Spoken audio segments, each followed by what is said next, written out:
Hello mga Wiswis! Anong gagawin mo pagdating ng Hong Kong? Ano ba ang mga dapat mong i-pre-book ahead? Saan ba ang best area to stay? At madami pang iba na iyong katanungan kapag ikaw ay bagong dating dito sa Asia's World City, Hong Kong. Kung yan din ang nasa isip mo, pues I got you covered. Hi! Ako nga pala si Chan at welcome sa Only Chance YouTube vlog channel.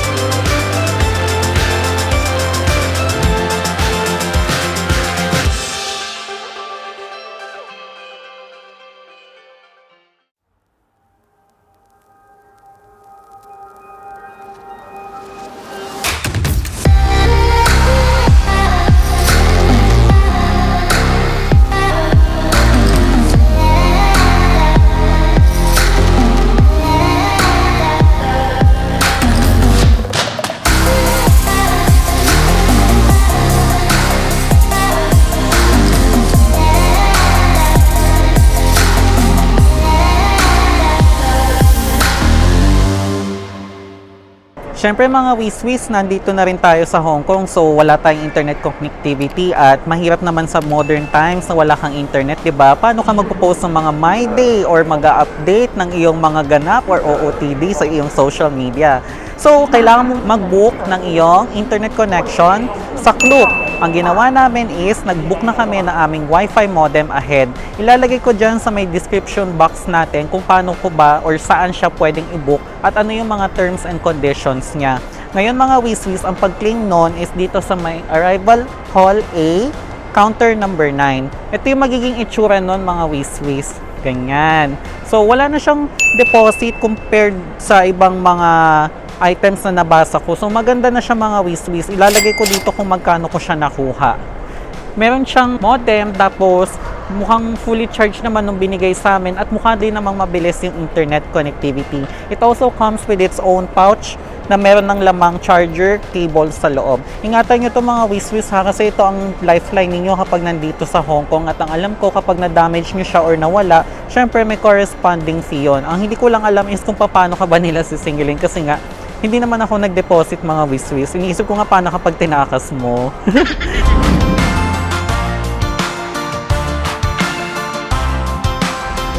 Next naman nating pupuntahan mga Wiswis ay ang ating Octopus Card. Dito rin yan makukuha sa may Arrival Hall. Makiklaim nyo yan by presenting the barcode na mag-generate once na nag-pay na kayo sa Klook. Again mga Wiswis, prepaid na ito lahat. So, meron na siyang 50 Hong Kong dollars na prepaid load. Kasama na doon yung deposit doon para sa card itself. Parang yung sa beep card natin kapag nasa Pilipinas, hindi naman siya yung total na buong amount na binayaran mo yung makukuha doon sa may card na pamasahe. Pero sulit na din, di ba? Meron din tayo yan dyan sa may description box below. And also, nag-avail na din ako ng Hong Kong Express card kasi sabi ko, total dalawa lang naman kami ni Mama. Ang preferred ko talagang maging mode of travel namin papuntang city proper is mas convenient. Kasi syempre ayoko namang na-hassle yung nanay ko. At ang claiming pala nitong Octopus Card plus Hong Kong Express Pass na in-avail natin sa Klook is dito lang din sa may tapat ng Arrival Hall A, A13. Nakikita ko na siya mga Wiswis. Sa totoo lang, ang dami kong sinasabi dito, mukha siyang intimidating. Pero once that you are here, madali lang mag-navigate sa Hong Kong Airport mga Wiswis. Like, mas madali siya kaysa sa NAIA. Let's go! Mga Wiswis, we got our Hong Kong Express ticket and also our Octopus card, which is this one. Ayan, dalawang card yan na nabayaran na natin together sa Klook. Itong Hong Kong Express ticket natin, valid for one-way siya per passenger. And ito po ay valid para sa journey papunta ng Hong Kong Station. Kasi from there, magkoconnect na tayo sa another train line which is yung MTR. At doon, gagamitin na natin yung Octopus card. Yung Octopus card mga Wiswis, preloaded na yan ng 150 Hong Kong dollars. At dahil nakuha na natin ang ating mga cards, mga Wiswis, we will now be heading to the train platform ng Hong Kong Express train. Like I mentioned earlier, sabi ko nga pinipili ko kasi lagi is convenience. Dito lang din yan sa nakakonect sa my train mga wiswis. Hindi nyo na kailangan totally lumabas. Pakita ko sa inyo yung way.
Yes, ang ganda ng train mga wiswis. Sobrang tahimik, sobrang convenient.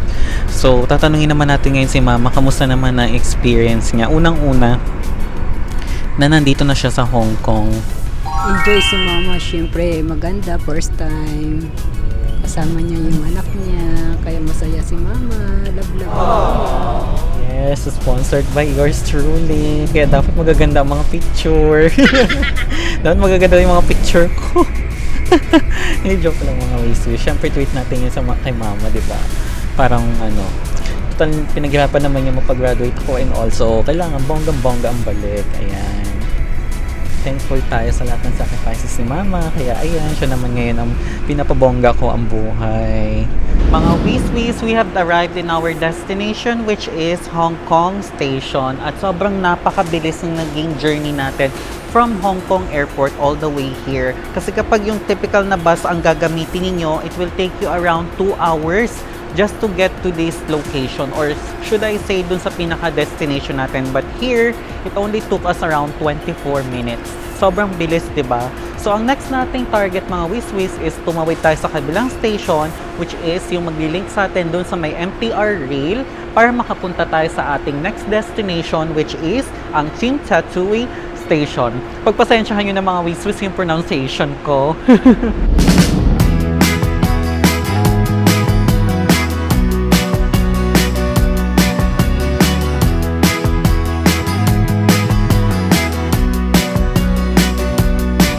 So right now mga wiswis, nakapag-exit na tayo dun sa may platform ng Hong Kong Express train and we are headed to Central, which is the 2119.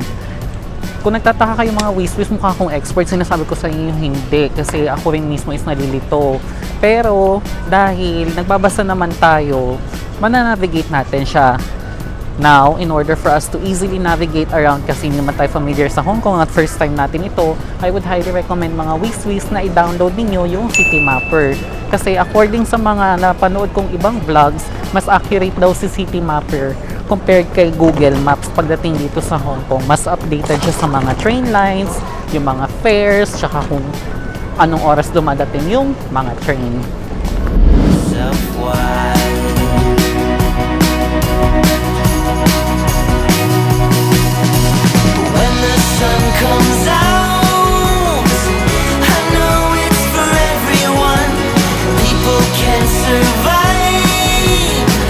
And we finally reached our destination mga wiswis. Nandito na tayo sa ating hostel which is Mirador Mansion, which is located along Tsim Sha Tsui area. Mga wiswis, pag nandito pala kayo, paalala ko lang sobra-sobra ang nagiging lakaran na nagaganap. Like literally parang inikot ata namin yung dalawang stasyon ng tren sa sobrang haba ng lakad. Kung kayo pupunta ng Hong Kong, I would really recommend na magdala kayo ng comfortable shoes or wear your comfortable sneakers kasi kapag yung mga medyo may stilettos or heels, hindi talaga siya okay unless sanay kayo sa ganon. Mga wiswis, dito ko muna tatapusin ang ating vlog na ito. Sana po ay marami kayong napulot sa ating journey from Hong Kong International Airport going to Team Tatsui area. Kung kayo po ay nag-enjoy sa ating video, please wag po ninyong kalimutan na mag-like sa ating video and show your support to me by subscribing to our channel. And don't forget to turn on your notifications bell para updated kayo sa ating mga future contents. Mga wiswis, ako po si Chan, ang inyong kaibigan. Kung kaya sana po ay nasan ka man, hindi ka nakakaramdam ng kalungkutan. And together, let's create a world that is less lonely and more friendly for everyone. Dito sa Only Chance, you always have a friend. #WisWis Movement. Ingat kayong lahat mga wiswis and bye!